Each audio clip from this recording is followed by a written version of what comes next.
யோவான் சுவிசேஷம்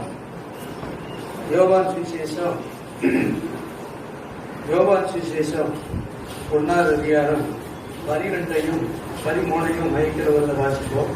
அவருடைய நாமத்தின் மேல் விசுவாசம் உள்ளவர்களாய் அவரை ஏற்றுக்கொண்டவர்கள் எத்தனை பேர்களோ அத்தனை பேர்களும் தேவனுடைய பிள்ளைகள் ஆகும்படி அவர்களுக்கு அதிகாரம் கொடுத்தார். அவர்கள் இரத்தத்தினாலாவது மாம்ச சித்தத்தினாலாவது புருஷனுடைய சித்தத்தினாலாவது பிறவாமல் தேவனாலே பிறந்தவர்கள். தேவனாலே தேவனுடைய செய்தி தேவனையால போட்டிருக்கு. கணவரும் இல்ல, மனைவியும் இல்ல, யாரால பிறந்தவர்கள் தேவனால பிறந்தது போட்டு வீட்டு போய் நல்லா வாசித்து பாருங்க. நான் திரும்ப வாசிப்பேன். இதை போட்டிருக்கலாம். சாலமனால பிறந்தது, நான் மனைவியால பிறந்தது, நான் பிள்ளை என்ன பிள்ளை தேவப்பிள்ளை போடுறதா பிரச்சனை இல்லை. ஆனா அப்படி போடுது. எந்த வசனத்தை கடைசி வசனத்தை அந்த பாப்பா வாசிக்கும் போது கேளுங்க எப்படி இருக்குறாங்க. அவர்கள் இரத்தத்தினாலாவது மாம்ச சித்தத்தினாலாவது புருஷனுடைய சித்தத்தினாலாவது பிறவாமல் தேவனாலே பிறந்தவர்கள். தேவனால பிறந்திருந்தா அடையாளம் கண்டிப்பா செய்யணும். ஏகப்பட்ட அடையாளம் யாழ் இருக்கு. நான் யாழை சொல்றேன் நியாயம் கிடைக்காது. 3 காரியத்தை உங்கள்கிட்ட சொல்லி நான் கடந்து போகிறேன். தேவனால பிறந்தவனுக்கு அந்த அடையாளம் இருந்தா தான் நீங்க யாரு, நீங்க நானும் யாரு. கொஞ்சம் வாயை திறங்க, வாயை திறக்கணும். ஏன்னா வாயில இது போட்ட உடனே நிறைய பேருக்கு பிரச்சனை. வாயை திறக்க வேண்டிய அவசியம். அவர் வாட்டும் வாய் திறந்திருக்காரு, பாப்பா அவங்க வாட்ட இருக்காரு. நமக்கு என்ன, உங்களுக்காக தான் இங்க கத்திட்டு இருக்காரு, அவங்களுக்காக இல்லை. அதனால கொஞ்சம் வாயை திறக்கிறதுக்கு பிரச்சனை இல்லை. இது ஒரு மூடி போட்டு மூடிய அடுத்த மாசமா தான் ஆண்டு எடுப்பாருன்னு சொல்லி விசுவாசிக்கிறேன். அல்லேலூயா. நம்ம நீங்கள நானும் யாரால பிறக்கணும்? தேவனால பிறக்கணும். பிறக்கிறதுக்கு சில அடையாளம் இருக்கு. அந்த அடையாளத்தை மட்டும் உங்களுக்கு சொல்லி நான் கடந்து போக தேவன் உதவி செய்வாராங்க. தரையில சாத்தி ஒரு சின்ன ஜோமனும் தவப்பனே உங்களுக்கு சோதரம். இந்த வேண்ட பகுதி எங்களுக்கு ஆசீர்வதித்தார். இயேசு மனுஷோட ஜீவனோட பிதா. உங்களுக்கு எனக்கு அடையாளம் என்ன அடையாளம் சொன்னா, தேவனால பிறந்தவர்களுக்கு என்ன அடையாளம் அப்படின்னு சொல்லி பார்க்கும்போது அப்போ சொன்னாங்க யோவான் எழுதின நிருபம் 1 யோவான் 2ஆம் அதிகாரம் 29ஆவது வசனத்தை இந்த மைக்கிற வாசிப்போம். அவர் நீதி உள்ளவராய் இருக்கிறார் என்று உங்களுக்கு தெரிந்திருக்கிறபடினால் நீதியை செய்கிறவன் எவனோ அவரில் பிறந்தவன் என்று அறிந்திருக்கிறேன். தேவனால பிறந்தவன் என்று நம்ம என்ன செஞ்சிருக்கோம், அறிந்திருக்கோம். கொஞ்சம் பிள்ளை கவனிங்க. நீங்களும் நான் என்ன செய்யணுமா, நீதி பெறரை நம்ம தரிசிக்கிறோம். யாரு நீதி பெறரை தான் நம்ம என்ன செய்யறோம், தரிசிக்கிறோம். வானத்தையும் பூமியை படைச்சவர் தான் நீதி பெற. அவரை தவிர நீதி யார்கிட்டையும் இல்லை. எத்தனையோ காரியங்கள் நீதி எத்தனையோ காரியங்கள் இருந்தாலும் இந்திய தேசத்திலையும் உலகத்திலையும் ஓட்டுருக்கு, பல இதுகள் சர்ச்சை இருக்கு. இருந்தாலும் ஆனா ஆண்டருக்கு ஒரு பேர் போட்டிருக்கு. அவர் என்ன பேர் கேட்டா பைபிள்ல நீதி பரத்து போட்டிருக்கு. அப்ப அந்த நீதி பிரகாரம் நம்ம தரிசிக்கணும்னா நீங்களும் நானும் எப்படி பிறக்கணுமா, எப்படி பிறக்கணும், தேவனால பிறக்கணும். அந்த வசனம் எப்படி சொல்லுது வாசிமா, எப்படி சொல்லுது பாருங்க. அந்த வசனம் இப்ப கொஞ்சம் கவனிச்சு கேட்கணும். அவர் நீதி உள்ளவராய் இருக்கிறார் என்று உங்களுக்கு தெரிந்திருப்பதினால், உங்களுக்கு தெரிஞ்சிருக்கு. நமக்கு உங்களுக்கு எனக்கு என்ன செஞ்சிருக்கு, நிறைய மக்களுக்கு தெரியல. உங்களுக்கு எனக்கு என்ன செஞ்சிருக்கு, தெரிஞ்சிருக்கு. ஏன்னா நம்ம ரசிக்கப்பட்டிருக்கோம், ஒரு புது அபிஷேகத்தை பெற்றிருக்கிறோம், நல்ல திருச்சபை தந்திருக்கிறார், நல்ல ஊழியக்காரர் தந்திருக்கிறார், நல்ல பாசிகள் தந்திருக்கார். அதனால நம்ம என்ன செஞ்சிருக்கிறோம், நீதி உள்ள சின்னம் அறிந்திருக்கிறோம். வாசிமா, அறிந்திருக்கிறோம். நீதியை செய்கிறவன் எவனோ அவரால பிறந்தது. அப்ப தேவனால பிறக்கணும். நீங்க நான் நீதி என்ன செய்யணும்.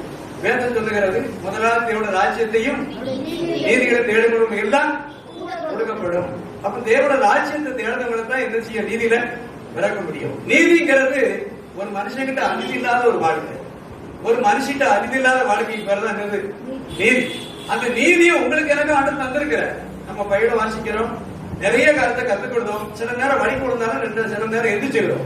அது உண்மைதான், அது ஆண்டவருக்கு சோத்திரம்.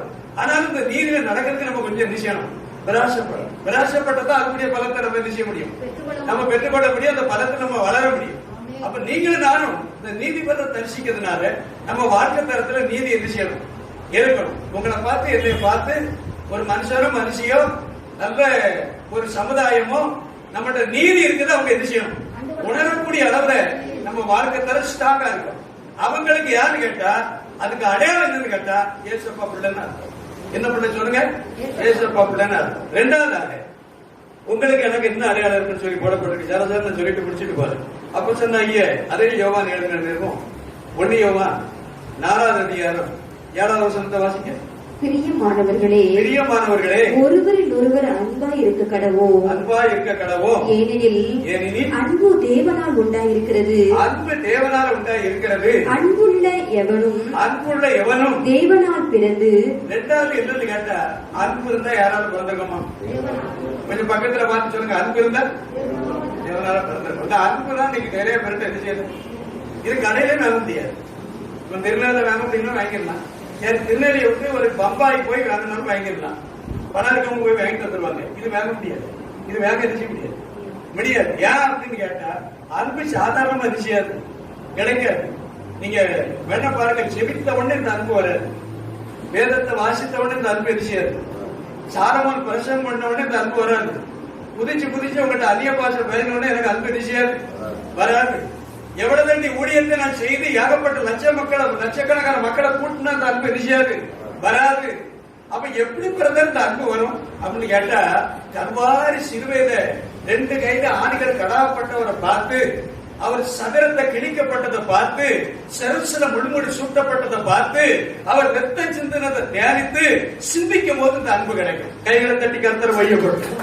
அப்ப அந்த அன்பு எங்க இருந்து வரும்னு கேட்டா, சிலுவை தியானம் நமக்கு என்ன செய்யணும், வேணும். உங்களுக்கு எனக்கு என்ன செய்யணும், அவருக்கு என்னன்னு கேட்டா அவர் பார்த்தார் 800 கோடி மக்களுக்கு அவர் நமக்காக என்ன செய்தார், பலியான. அந்த பலியான இயக்கங்கள் நம்ம இருதயத்துல செயல்படும் போது அந்த அன்பு என்ன செய்யும், அன்பு எதையை நேசிக்கிறது கொடுக்கற, யாரை நேசிக்கிறது, சாரமனையே நேசித்துக்கிட்டு இருந்து நல்ல அல்வாய் சாப்பிடவும், மட்டன் எடுத்து சாப்பிடவும், சிக்கன் எடுத்து சாப்பிடுறதுக்கு அன்பு இல்ல. நீங்க தெரிஞ்சுக்கணும், கொஞ்சம் பிரிஞ்சுக்கணும். அன்பு எனக்கு மட்டும் இல்ல. 54 அரிசி நல்லா போட்டு சமைத்து வச்சு என் மனைவி போட்ட சாப்பாட்டை உருட்டி என் இருதயத்துல போறதுக்கு அன்பு இல்ல. அன்புங்கிறது மற்றவங்களை நேசிக்கிறது, மற்றவங்களை கிறிஸ்துவுல கொண்டு வருது, மற்றவங்களை என் மேல இயேசு அன்பு இருக்கான்னு சொல்லி தெரிவித்து காட்டி அவங்களை அந்த இயேசு கிறிஸ்து அன்புல கொண்டாந்து லட்சியப்படம் நடத்தி பரலோகத்துக்கு அனுப்புறது, அதுக்கு பேர் தான் அன்பு. அல்லேலூயா.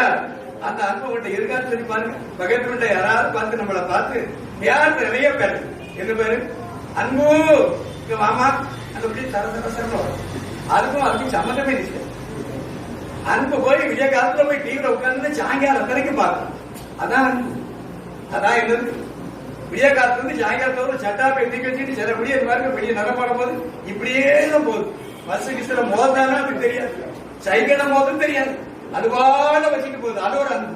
அந்த அன்பு நான் சொல்றேன். நீங்களும் நானும் இயேசுகிற அன்பு எதுக்கு தந்திருக்குன்னு கேட்டா, மற்றவங்களை ஆற்றல் கூட கொண்டு வரதுக்கு தந்திருக்கு. சைப்பு தன்மை. உங்களுக்கு எனக்கு என்ன தன்மை வேணும், சைப்பு தன்மை. அன்புக்கு பொறாம நிச்சயாது, தன்முடிவு நிச்சயாது, யாராவது அன்புக்கு இருமாப்பு நிச்சயாது. இருமாப்புனா என்னது, கார் மேல காரை தூக்கி போட்டுட்டு நிச்சயாது இருக்காது. அது விஷனமா இருக்காது, கோபம் நிச்சயாது, வராது. எல்லாத்தையும் அது நேசிக்கும், எல்லாத்தையும் அரவணைக்கும். அந்த அன்பு இருந்தா நீங்க எது செய்யலாம் கேட்டா, குடும்பத்தை மட்டும் இல்ல, நம்ம இனப்பந்த மட்டும் இல்ல, நிறைய மக்களை ஆற்றுக்குள்ள குழந்தைலாம். கையில தட்டி கத்தர மையப்பட்டு கையில தட்டி கடை. அப்ப உங்களுக்கு எனக்கு என்ன வேணும், சொன்னேன், எவனால பிறந்தவர்களுக்கு நீதி வேணும். உங்களுக்கு எனக்கு எது செய்யணும், நீதினா நல்ல வாழ்க்கை இருக்கணும், நம்மகிட்ட அமைக்கணும். அந்த வாழ்க்கை உங்கள்கிட்ட ஏன்ட்ட வேற யார்ட்ட விஷயம் இல்ல. ரெண்டாவது உங்களுக்கு எனக்கு அன்பு என்ன செய்யணும் வேணும். அது கூட இயேசுநாதர் சொன்ன யோவான் சுவிசேஷத்துல 13வது அதிகாரம் 35வது வசனத்துல என்ன சொல்லாது பாருங்க. 13வது அதிகாரம் 35வது வசனத்துல நீங்கள் ஒருவரில் ஒருவர் அன்புள்ளவர்களாய் இருந்தால் அதனால் நீங்கள் என்னுடைய சீஷர்கள் என்று எல்லாரும் அறிந்து கொள்வார்கள் என்றார். ஆண்டவர் அறிந்து கொண்டா எது அறிந்து கொள்வாங்க, நீ சொல்லணும். சீசர்கள் நம்ம சொல்ல வாய்ப்பு, சீசர் சும்மா ஆக முடியாது. ஒருவருக்கு ஒருத்தர் நம்ம அன்பு என்ன செய்யணும், ஆனா ஒரு மனைக்கு அன்பு வேணும். யாருக்கு வேணும், திருச்சி வெள்ள போதைக்காக ஒரு மனைக்கு அன்பு வேணும். ரெண்டாவது இங்க அன்பு வேணும், பிள்ளைக்கு அந்த அன்பு வேணும். யாருக்கு வேணும், அந்த பிள்ளைகளுக்கு அன்புல வளர்க்கணும், செல்ல கொடுக்கணும். அந்த பிள்ளைகளுக்கு என்னன்னா அன்பு கூறணும், செல்ல என்ன செய்யக்கூடாது, கொடுக்கக்கூடாது. சின்ன பிள்ளைகளே இந்த பிள்ளைகளை நல்லா வளர்க்கணும். அந்த அன்பு வேணும். நம்ம எந்தெந்த இடத்துல இருந்தாலும் நம்ம வாழ்க்கை தரத்துல நம்ம குணங்கள் கொஞ்சம் என்ன செய்யணும், பூச்சே இருக்காது. இதை பேசாம வராது. ஆபரகா ஈசாக்க ஆசிர்வதிக்காருன்னா எனக்கு தெரியும், உங்களை பத்தி தெரியாம நான் பேசிக்கிட்டு இருக்கேன். பக்கத்துல வந்து நம்மள வந்து ஒரு சாட்சி கொடுக்கணும், இந்த அன்பு அவங்கள்ட்ட இருக்குன்னு சொல்லி. இப்போ எனக்கு மண்டபத்து காட்சி இருக்கு, உங்களுக்கு ஒரு மண்டபத்து காட்சி இருக்கு. இப்ப என்ன சொல்லாங்க, கொரோனா சொல்லாங்க, வச்சுக்கிடுவோமே. இப்போ இதுல ஒரு கதை வச்சுக்கிடுவோம். இந்த தம்பிக்கு உடம்பு சரியில்லை, நான் பாக்கேன். பார்த்த உடனே ஒரு போன் போடுறேன் அவங்க அம்மாவுக்கு. அம்மாவுக்கு மகனுக்கு உடம்பு சரியில்லை, வந்து கூட்டிட்டு போங்க. அது அன்பு இல்லை, அது வந்து உதவி, ஒரு உதவி திட்டம். அது அன்பு இல்லை.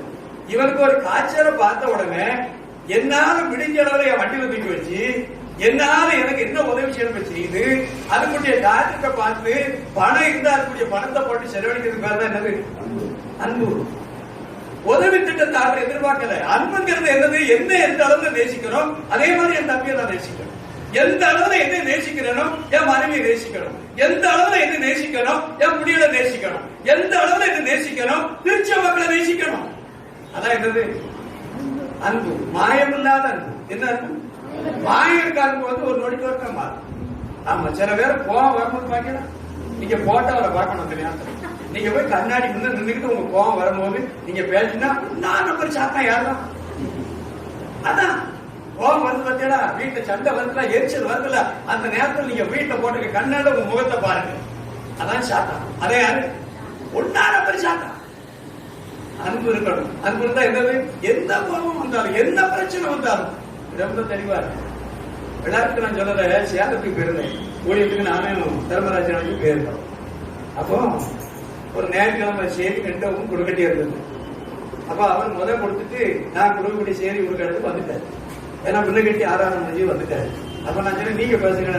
இல்லடா நீ பேசு, நான் பாத்துக்க. நான் பேசினேன். பேசி முடிச்ச உடனே இதை பத்தி நிறைய கருத்து நான் சில வசனத்தை குறித்து பேசி ஒரு ஆசீர்வாதத்தை குறித்து பேசி இறங்குறேன். அப்போ அன்னைக்கு வரை யார்ட்ட கேட்கறேன், மறுநாட்டு கேட்கறேன், வீட்டுக்கு வந்த பிறகு கேட்கறேன். ஒரு நாள் சம்பளத்துக்கு வந்தாரு. வந்தவொடனே சொன்னாரு, என்ன சேலத்துல அவ்வளவு ஒரு ஆசீர்வாதத்தை அள்ளி விட்டா அப்படின்னு கேட்டாரு. நான் ஒண்ணு சொன்னேன், அது எப்படினாலும் நம்ம முதல்ல ஒரு திருச்சபைக்கு போறோம், எல்லா ஜனங்களும் வராங்க தலைப்புல. ஆனா அந்த மக்களுக்கு ஒரு ஆசீர்வாதம் மட்டும் செய்தியை கொடுக்கணும். அது ஒரு அன்பா இருக்கிறத ரொம்ப போட்டு அழுத்தக்கூடாது, கொஞ்சம் சமாளம் என்ன செய்யணும், பேசணும் அப்படின்னு சொல்லி சும்மா ரேசா தான் தொட்டு தொட்டு விட்டேன் அப்படின்னு. அப்ப சொன்னாரு, அப்ப அந்த அழைப்போம் அழைப்பது அப்படின்னு கேட்டாரு. இல்ல நான் அழைப்பாது இல்லைன்னா அதை பேசக்கூடாது. எவ்வளவு தவறு பண்ணிட்டேன். அன்னைக்கு எவ்வளவு ஒரு மக்கள் வந்து எவ்வளவு ஒரு நல்ல இடத்துல வந்திருந்தாங்க. நீ எவ்வளவு தவறாக பேசுறத இல்லையே, ஒரு சேட்டனா நீ பேசக்கூடியவன் இந்த சேட்டனை விட்டுட்டு எங்கேயோ போய் நின்னீங்க, எனக்கு ரொம்ப விருத்தி கட்டு போச்சு அப்படின்னு சொல்லி சொன்னேன். மறைமுகமா இவ்வளவு நாளைக்கு பிறகு நான் எதுக்குதான் சொன்னேன், இதான் அன்பு, இதான் என்னது. நேரம் பேசுறது இல்ல, பாசையா நான் பேசுற மாதிரி தவறு இருக்கு, அது அந்த உடனே பேசுறது இல்ல. யோசித்து எந்த இடத்துல போய் சாலமோனை சந்தித்து இதை சொன்னா அவனுக்கு ஒரு இலக்கம் வரும் சொல்லி பார்த்து அவங்ககிட்ட போய் அதை சொன்னாங்க பாருங்க, அதுக்கு பேர் தான் என்னது, அதான் தவப்பன். அதான் என்னது, ஆவிக்குரிய தவப்பன். நான் எனக்கு இடத்துல வந்து எனக்கு நேசிப்பட்ட ஒரு இடத்துல பண பிரச்சனை வந்து அவர் இருக்கும் போது நிறைய பண பிரச்சனையை நான் எனக்கு ஏன் சேர்ந்த பழந்தேன். ஏன்னா அவர் உடம்பு சரியில்லை, அதோட எனக்கு பிரச்சனை இல்லை. எனக்கு அந்த இடத்தை தாக்கு பிடிக்க முடியல. ஊழியமே செய்யக்கூடாதுன்னு நினைச்சேன். ஊழியமே நமக்கு என்ன செய்யலாம் வேண்டாம். இந்த இடத்தை யாராவது ஒரு அந்த சாவனத்துக்கு நம்ம பாஸ்டர் மாதிரி சாவனத்துக்கு அதை பண்ணிட்டு நம்ம என்ன சொன்னா ஞாயிற்றுக்கிழமை ஒரு ஊழியத்தை செஞ்சோம், வீட்டை போய் சாப்பிட்டோமா படுத்தோமா என்ன பேசாம இருந்தோமா வேணும், அந்த பிரச்சனை நமக்கு வேண்டாம்னு தான் முடிவெடுத்தேன். ஆனா அவரை அடக்கம் பண்ண போகும்போது அந்த பெட்டியில ஒரு வசனம் வாசித்தது. 51, 52 வாசிங்க. இதோ ரகசியத்தை உங்களுக்கு அறிவிக்கிறேன், நாம் எல்லாரும் நித்திரை அடைவதில்லை, ஆகிலும் கடைசி எக்காலம் துடிக்கும் போது ஒரு நிமிஷத்திலே ஒரு இமைப்பொழுதிலே நாம் எல்லாரும் மறுரூபமாக்கப்படுவோம். எக்காலம் துடிக்கும், அப்பொழுது மரித்தோர் அழிவில்லாதவர்களாய் எழுந்திருப்பார்கள், நாமும் மறுரூபமாக்கப்படுவோம். இந்த வசனம் என்ன சொல்றது? இந்த வசனம் என்ன, நான் தீர்மானம் பண்ணியிருந்தேன். என்ன தீர்மானம், இப்பெல்லாம் நமக்கு என்ன செய்யலாம், இது நமக்கு வேண்டாம், இது நமக்கு இந்த ஊழியமே வேண்டாம் அப்படின்னு சொன்னா கடன் பண்ணியிருந்தேன். ஆனா அந்த வசனம் என்ன தொட்டு இவ்வளவு அது என்ன போகுது, வெட்டியில் என்ன போகுது, இந்த அருமராஜா இருந்துச்சு இறந்து ஜவப்பட்டி தான் என்ன செய்யுது போகுது. இந்த வசனம் என்ன தொட்டது, அதுக்கு பிறகு அவர் முடிவெடுத்தேன், இந்த ஊழியத்தை நம்ம என்ன செய்யணும். அவரை என்ன செஞ்சிருக்காரு, மடித்திருக்கிறார், மருமகம் ஆக போறார்.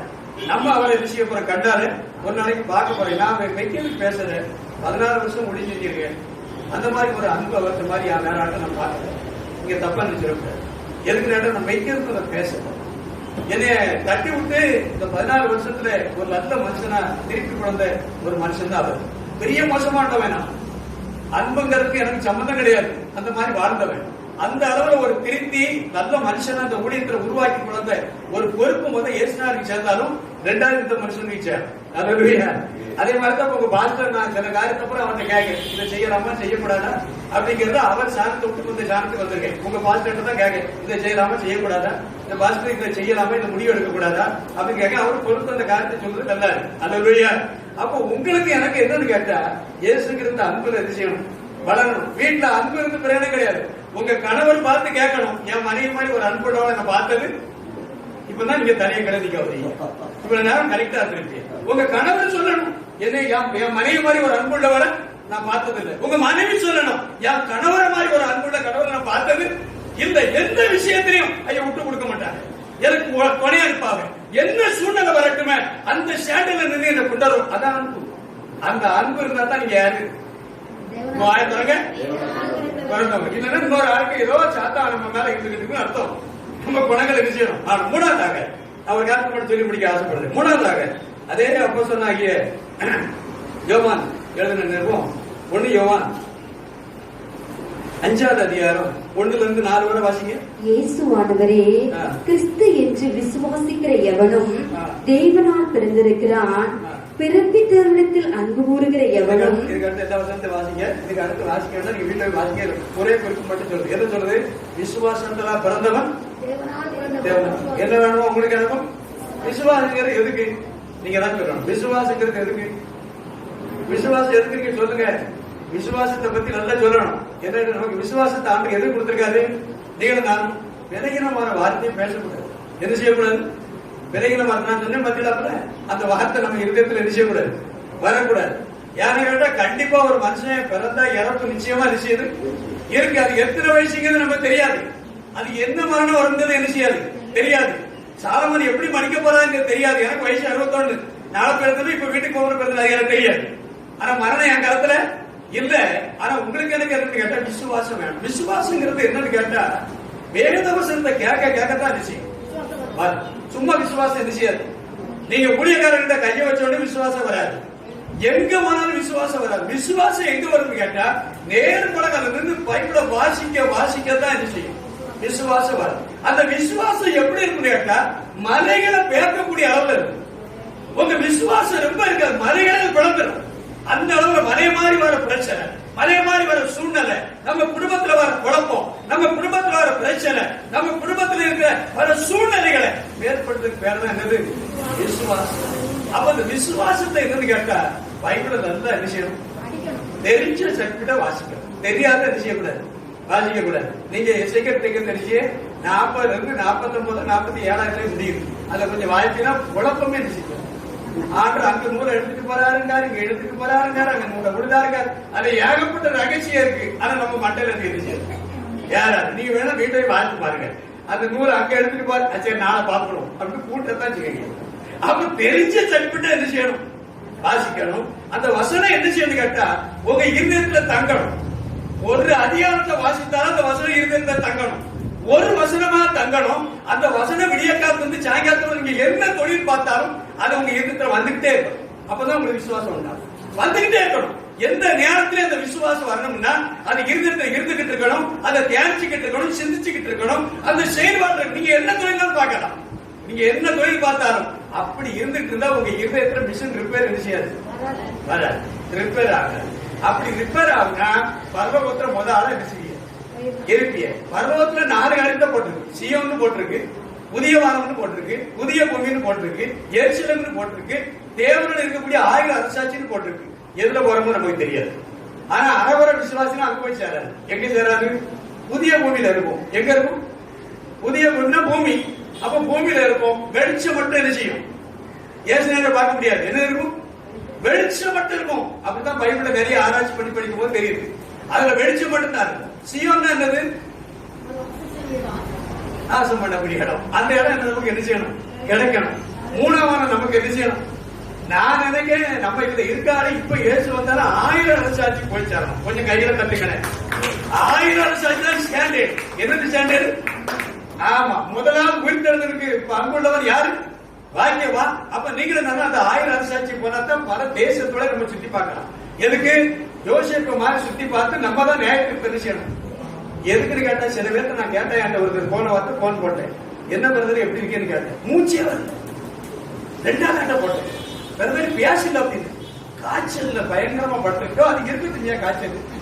அப்ப நான் என்னன்னு கேட்டேன், எவ்வளவு பயிர் வாசிக்க, அதுக்கு பிறகு பேசுறேன், எவ்வளவு பயிர் வாசிக்க, எவ்வளவு ஜெபம் பண்ணுவேன், எவ்வளவு நான் கோயில முதலா இருக்கேன், எனக்கு அந்த காய்ச்சல் ஆண்டு அனுமதிக்கணும். நான் அது முடிச்சேன். இப்போ உங்களுக்கு இந்த பிரச்சனை என்ன செய்யும்? எனத்துக்கு நம்ம தனித்திரியும், எனக்கு நல்ல காரியம் நடக்க முடியும், எனத்துக்கு இந்த காரியம் வந்துகிட்டே இருக்கு. அதுக்கு பைபிள் என்ன இருக்கு அப்படின்னு கேட்டீங்கன்னா, நீங்க நானும் சோமனாத கிறிஸ்தவன், பைபிள் வாசிக்காத கிறிஸ்தவன், வாரத்துல ஒரு நாளைக்கு ஞாயிற்றுக்கிழமை பைபிளை குழந்தை பார்த்து சபையில முன்ன கருத்தை வச்சுக்கிட்டு ஆடிட்டு இருக்க கிறிஸ்தவன், நற்கனைக்கு மட்டும் வர கிறிஸ்தவன், அது மட்டும் திருநாளுக்கு மட்டும் போற கிறிஸ்தவனுக்கு ஒண்ணும் வராது. அவனுக்கு நல்லா கல்யாணம் நடக்கும், அவனுக்கு பங்களா இருக்கும், கார் இருக்கும், செயின் கழுத்து ஆட்டப்படியாளர் செயின் இருக்கும், கையில செயின் இருக்கும், வாட்ச் இருக்கும், எல்லாம் இருக்கும். அவங்களுக்கு ஒண்ணும் இருக்காது. ஏன்னா அவங்க போறதே பாதுகாத்துக்கு என்ன செய்யலாம்? ஒரு பிரச்சனை இருக்கா? நீங்கள் நான் ரசிக்கப்பட்டு ஒரு அபிஷேகத்தை பெற்றுட்டோம்னா நேர திரும்ப நமக்கு போவியில்லை ஆண்டு சொன்னாரு. அதாவது அப்போஸ்தலனாகிய பேதுரு எழுதுகிறான், நியாய தீர்ப்பு தோண்டுகாலம் எங்க இருக்கு? எங்க இருக்கு? ஆலயத்தில் இருக்கு போட்டிருக்காங்க, வீட்டில் இருந்து போட்டிருக்காங்க, தேவனுடைய சபையில். அப்படின்னா யாரு? நீங்க தான். அப்படின்னா என்ன அர்த்தம்? நீங்க நல்லா ஜெபம் பண்ணி பயிர் வாசிட்டோம்னா, சாலமோன் பிறந்தல இருந்து எனக்கு இப்ப நான் செய்த தவறு, ரசிக்கப்படும் என்னென்ன தவறு செஞ்சிருக்கிறோம், என்னென்ன அட்டகாலம் செஞ்சிருக்கிறோம், அத்தனை ஆண்டு மன்னிச்சுட்டாரு. சோத்திரம். ஆனா அதுக்கு தண்டனை கொடுக்கணும். எனக்கு இந்த பூமியிலே தண்டனை கொடுத்து அந்த தண்டனை நிறைவேற்றி பரலோகத்துல 1000 வருஷத்துல கொண்டு வச்சு அந்த பேருக்கு நியாயத்துக்கு கருத்தரை விட கொண்டிருப்பார். கொஞ்சம் கையில தட்டுங்களேன். அதற்கு தெரிஞ்சுக்கணும். அதை நீங்க கீழட்டுக்காரி கோயிலுக்கு போக மாட்டீங்க, அவனுக்கு நடக்கத்தான் செய்யும். அவன் சரணா இங்க போறான், ஒண்ணுங்க வழி கிடையாது. வழி அங்கதான் இருக்கு. யாரு கேட்ட 24 மணி நேரமா அக்கினி எரிஞ்சுக்கிட்டோம். நேரம் தம்பி ஷேர் முடிச்சிடாம. அங்க என்னன்னு கேட்டீங்கன்னா 24 மணி நேரமும் அங்க என்ன நடக்க? எரிஞ்சுக்கிட்டு இருக்க அக்கினி. அந்த அக்கினி ஒரு காலம் செய்யாது, வேதமே செய்யாது, வேதமே என்ன செய்யாது, போகாது. அங்க இருக்க புழு சாவாது. அந்த மாதிரி ஒரு மோசமான இடம் தான் நரகம். அதுக்கு போறதுக்கு அவங்க ஆயத்தப்பட்டு இருக்காங்க. அதனால ஆண்டு எல்லாத்தையும் பொண்ணு பொருளை எல்லாம் கொடுத்து சந்தோஷமா என்ன செய்யும். நம்மள அப்படி இல்லை, சோதிக்க என்ன செய்யறது? சோதித்து உடம்புட்டு உன் விசுவாசத்தை திடப்படுத்தி நீ ஸ்ட்ராங் ஆகி மற்றவங்களை சாட்சியா மாற்றி இயேசுக்கு பிள்ளை அப்படி சொல்லக்கூடிய அளவுல உன் சாட்சியை உயர்த்தி பரலோகத்தையும் முதல் இடத்துல கொண்டு வச்சிருந்தார். கையில தட்டி கருத்தை மையப்படும். அதனால எனக்கு கருத்து இருக்கு, எனக்கு நல்ல காரியம் நடக்குன்னு நினைக்கக்கூடாது. எல்லாம் நன்மையில நடக்கும். என்ன செய்யும்? நடக்கும். அதே கொஞ்சம் ஒருத்தர் சாவ தண்டியுமா? ஏசுநாதன் சிறுவிழா தூங்கிட்டு இருக்காரு இல்ல, கொஞ்ச நேரம் அது முடிஞ்ச உடனே நீதான் ராஜாத்தி, நீதான் யார் ராஜா, அந்த அளவு கர்த்தர் உயர்த்தி உங்களை கீர்த்தனை புகழ்ச்சி வைப்பார். கையில தட்டி கர்த்தர் மையப்படுத்தும். அந்த கிருபை அந்த கடைசி காலத்துல ஒரு காலத்தை மட்டும் நான் சொல்லி முடிக்க ஆசைப்படுறேன். தேவன் உதவி செய்வாராக. 3 யோவான் எழுதின 3 யோவான் 1ஆவது அதிகாரம் 11ஆவது வசனத்தை வாசிக்க. பிரியமானவனே, நீ தீமையானதை பின்பற்றாமல் நன்மையானதை பின்பற்று. நன்மை செய்கிறவன் தேவனால் உண்டாயிருக்கிறான். நன்மை செய்தவன் தேவனால் உண்டாயிருக்கிறான். நன்மை பத்தி நிறைய போட்டு பைபிள் செஞ்சிருக்கு போட்டு. அப்ப நீங்க நானும் இந்த அளவுல வளர்ச்சி பெறணுமான நீங்க நாங்க நன்மை என்ன செய்யணும். நீங்க ஜெபம் பண்ணும்போது ஜெபம் பண்ணணும். ஆண்டவரே, மற்றவங்களுக்கு பிரயோஜனமா இருக்க, மற்றவங்களுக்கு கொடுக்கக்கூடிய இருக்கால என்ன செய்யும்? ஆசீர்வதியும் சொல்லி. அதான் நன்மை. நன்மைங்கிறது இப்ப எனக்கு ஒரு நல்ல காரியத்தை தேவன் செய்து பல ரூபாயை தந்துட்டாரு வச்சுக்கங்க. அந்த ரூபாய் எனக்கு பயன்படுத்த ஏழை மக்களுக்கும், திக்கத்தப்படிகளுக்கும், தரித்திரத்துக்கும், பல இருக்கிற மக்களுக்கும், எந்த தலைப்புற மக்களுக்கு அந்த மக்களுக்கு உயர்படுத்த காரணம் என்னது? நன்மை. இந்த நன்மையை நம்ம என்ன செய்யணும் சொல்லுங்க. எத்தனை 2000 தாளை நீங்க பீரல் வச்சு புண்டிச்சா எடுத்துட்டு போயிருவாங்க. ஏசு வரும்போது பீரலே துறக்காது, நிச்சயமா துறக்காதீங்க. கடவுளா கடவுளா அப்படிய அது நோக்கும். மேல ஒரு ஆள் வந்துகிட்டு இருக்காரு பிரதர், அதனால நான் துறக்க மாட்டேன். பூட்டே சொல்லும் நான் துறக்க மாட்டேன். எங்க எடுத்து போய் அங்க செல்லையும் செய்ய இந்த 2000 மட்டும் அங்க இருந்துச்சு. நம்ம மோடி சொன்ன மாதிரி 1026 சொல்ல மாதிரி அங்க அத்தனையும் செல்ல. நீங்களும் நானும் பணத்தை முக்கியத்துவம் கொடுக்க, நீங்களும் நானும் வரக்கூடிய வருமானத்துல 10 ஒரு பாவத்தை எடுத்து திருச்சபைக்கும் கொடுக்கணும். ஏழை மக்களுக்கு நிச்சயம் நன்மை செய்யக்கூடிய திட்டம் நம்மகிட்ட வேணும். நன்மை செய்யணும்.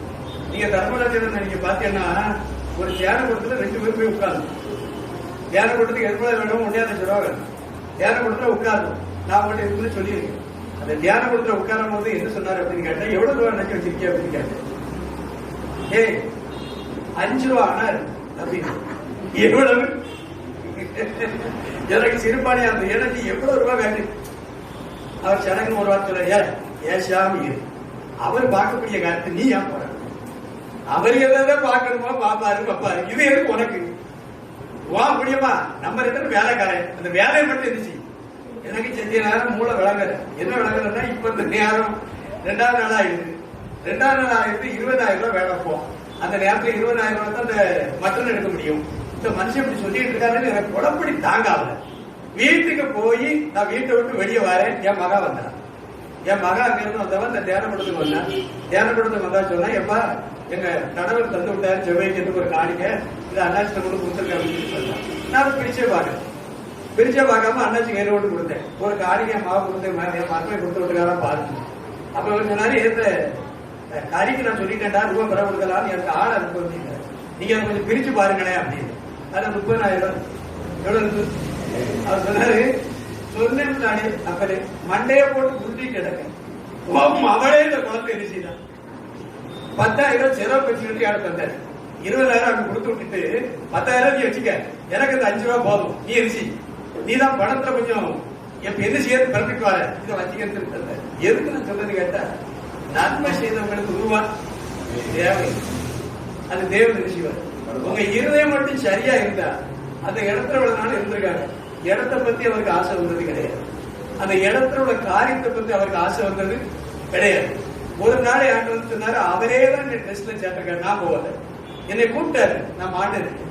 அண்ணா டெஸ்ட்ல உன்னை சேர்க்கண்டா நீ வாங்கினாரு. நான் சொன்னேன், 18 டெஸ்ட்ல நான் என்ன செய்தேன், எதுக்கு எந்த டெஸ்ட் எனக்கு வேண்டாம். அவரே பாஸ்டருக்காக அவரே கையெழுத்து போட்டு சேர்த்திருக்காரு ஆயிரக்கார் நம்பர். எதுக்கு சொல்றது கேட்டா, அந்த இருதயம் நமக்கு வேணும். எந்த இருதயம்? சாபத்தட்டி அந்த இருதயம் அவருக்கு இருந்தது. நானும் அந்த இருதயத்தை கடைப்பிடிக்கிறதுன்னு ஆசைப்பட்டேன். நீங்களும் நானும் உங்களுக்கு நல்ல மாஸ்டர். நீங்க ரேஸ் பண்ண நினைக்க கூடாது. அவர் எதுக்கு? அவர் வையாரு நினைக்காதங்க. இந்த பிரசவம் உணவு வையல, உங்களை கண்டிக்காரு. என்ன செய்தாரு? கண்டிக்காரு. நீங்க பரலோகத்துக்கு என்ன செய்யணும்? போய் சேரணும். அதான் அந்த சூடான வார்த்தை. சூடான கட்டியில் எல்லாம் இருக்கும், 6 கட்டியில் இருக்கும். அப்ப சூடான வார்த்தை உங்களுக்கு எனக்கு என்ன செய்யணும்? வேணும். நல்ல ஒரு தவப்பை, நல்ல ஆவிக்குரிய ஒரு தவப்பை, நல்ல வளர்ந்த தவப்பை. ஞானத்துல அவர்கிட்ட ஏகப்பட்ட ஞானம் இருக்கு. அப்ப அதை நீங்க பின்பற்றணும்னா அந்த வார்த்தையை நம்ம கேட்டு நன்மை செய்யறதா மாறும். நம்ம திருச்சபைக்கு நீங்க ஒரே காலம் வரக்கூடாது. ஏதாவது ஒரு இந்துக்களை பிடிச்சி கைது செய்யணும். திருச்சபைக்கு கொண்டு வரக்கூடாதா? ஒரே வாரம் உங்க பிள்ளைய மட்டும் எடுத்துட்டு வந்து அதே கராரம் போட்டு எடுத்துட்டு வரைய கோபத்துல அதை கொஞ்சம் தூரம் விட்டுட்டு எங்கேயாவது பக்கத்துல செஞ்சுட்டு எங்க பாட்டு அந்த மாதிரி நடத்தாரு, அங்க போற அந்த வியாதி சுகமாகும், இந்த மாதிரி தேவன் அற்புதத்தை செய்வாரு, இந்த ஆசீர்வாதத்தை பார்த்துட்டு கொண்டு வரணும். பக்கத்துல கொஞ்சம் உங்களுக்கே சுவிசேஷம் சொல்லிட்டே இருக்கணும். யாருக்கு? உங்களுக்கே 2 பேரும் உங்க தலைமாட்ட வந்து சுவிசேஷம் சொல்லிட்டே இருக்கு. இன்னும் திருந்துங்க எதையும் திருந்த முடியும்?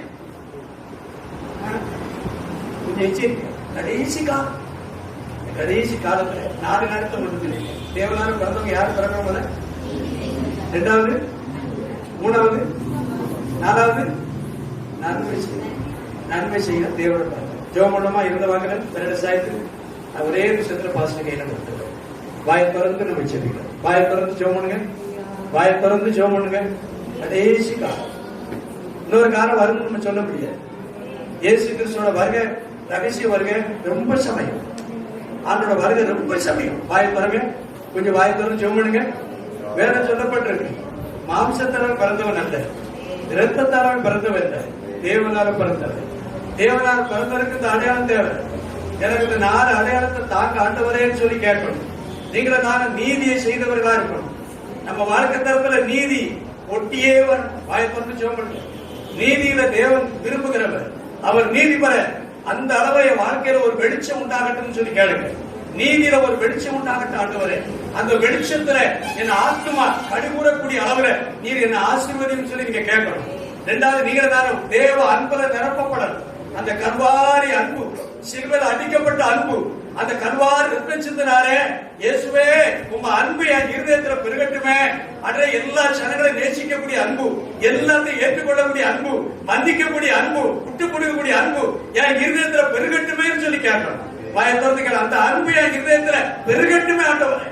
மூணாவது, நீங்கள் நான் விசுவாசத்துல வளர உதவி செய்யுங்க, நன்மை செய்ய கிருபை செய்ய கேட்போம். அன்று உதவி செய்வார். தகப்பனே, நாங்க நன்றி செலுத்துறோம். எங்க திருச்சி மக்கள் சிறியவர் இருந்து பெரியவர் வர ஒவ்வொருவரையும் ஆசீர்வதியும். எந்தெந்த சூழ்நிலை வந்தாலும் எனக்கு தெரியாது. ஆண்டவர் ஊழியக்காரன் வானத்தையும் பூமியும் படைச்சு சர்வ வல்லமுள்ள கர்த்தர் இதுல வந்திருக்கிற ஒவ்வொருவரையும் இயேசு நாமத்துல நான் ஆசீர்வதிக்கிறேன். தேவ ஆசீர்வாத நீர் விட்டாங்க திருச்சி மக்கள் பாருங்க. வாலிப தம்பி தங்கச்சியில ஆசீர்வதிக்கும், படிக்கிற பிள்ளைகளை ஆசீர்வதியும், பெரியாட்களை ஆசீர்வதியும். ஒவ்வொருவருக்கும் நல்ல சுகத்தை தான் உங்க குணமாக்கக்கூடிய வல்லமை, சுகமளிக்கக்கூடிய வல்லமை அதுவரை உங்க சரீரத்துல இறங்கட்டுமே. ஒரு அற்புதத்தை செய்யும், பெரிய விடுதலை தான் எங்களுக்கு கொடுத்திருக்கிற பாஸ்டர் தகப்பனாருக்காக நான் ஜெபிக்கிறேன். ஆசீர்வதியும், நல்ல சுகத்தோட பிறந்தோட இந்த ஊழியத்தை நிறைவேற்ற தேவ அருள் அவங்களை சூழ்ந்து கொள்ள வேண்டும் ஜெபிக்கிறேன். தாயார் ஆசீர்வதியும், பிள்ளைகளை ஆசீர்வதியும், இதுல வந்திருக்கிற ஒவ்வொருவரையும் ஆசீர்வதியும். எங்களை தாழ்த்தி ஒப்புக் கொடுக்கிறோம். இயேசு ஜீவனோட பிதா.